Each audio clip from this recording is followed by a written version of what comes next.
Hey guys, how you going? This is BillyEatWorld, and today we're going to take a look at the DMRs post the recent BF4 2.0 patch. Now, I'm not going to get into specifics of all the patch changes because I feel like just about every other YouTuber has covered this topic to death already. I'm also not going to go too far into detail about specific DMRs because I haven't really had a whole lot of time to play with them all yet, so I can't really judge them on an individual basis. What I want to do with this video is give you guys a general view of how the DMRs have been affected by the recent patch, either by buffs to stats or from changes to the core game mechanics. So to kick off, probably the biggest change to the game in this patch has been the improvements to netcode. I think prior to this patch, pretty much everyone had experienced one-hit kills or getting shot around corners, and while I've got to say that this was probably more of an issue on the PC, it seems like everyone is a lot happier with how the netcode is now. I mean, I don't think such a large-scale game like BF4 is ever going to be completely perfect, but at least now you have a chance of getting away from someone who's caught you off guard. DMRs are a much more tactical weapon than your average assault rifle, so having an extra split second to think about what you're doing is a massive advantage with this sort of weapon. Obviously other players have this advantage too, but clearly higher DPS weapons were able to exploit the issues with the netcode to a greater extent than slower firing weapons like the DMRs. It's just nice to know now that you don't have to worry about getting one-shotted while you're plugging away trying to land those 3 hits to kill, and this will hopefully lead to more kills and less deaths when using a DMR.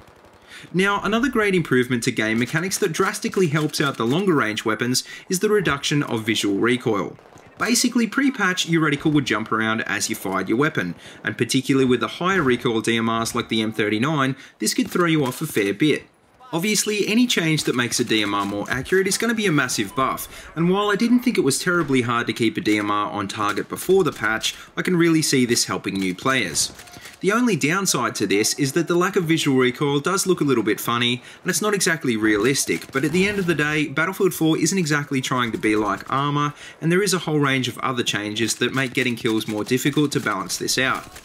Now, one of these changes is the fact that nearly all the automatic weapons in the game have had their max damage reduced, and some of the harder hitting weapons have even had their minimum damage reduced.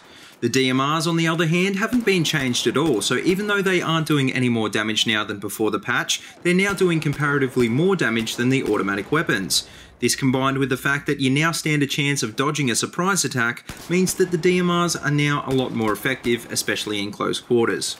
I wouldn't go as far as to say that you can now go toe-to-toe with an assault rifle at 10 meters, but at least now you have a fighting chance, and you won't need to switch to a pistol quite as often. And finally, the moment you've probably all been waiting for, how have the DMRs been affected at long range?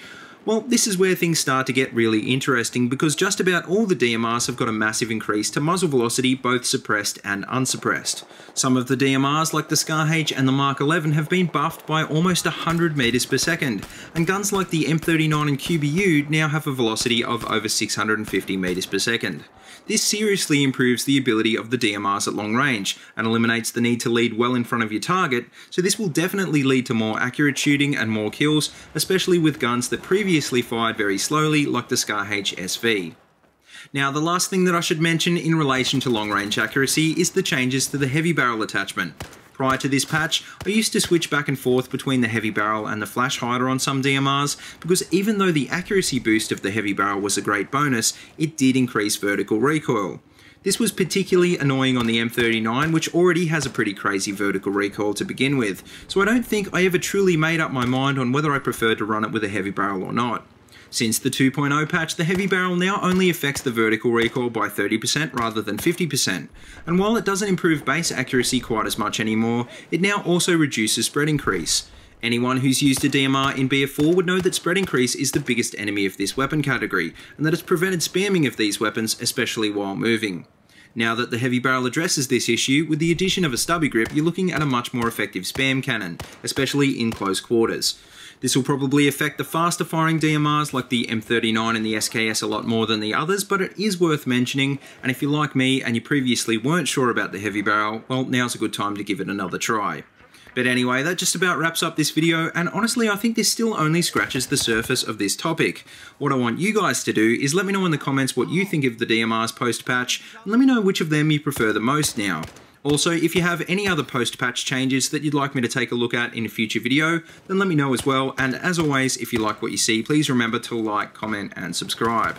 If you haven't already, please check out all my other Battlefield 4 videos. I've got them all linked in a playlist in the description below. And until next time, see you later and have a good one.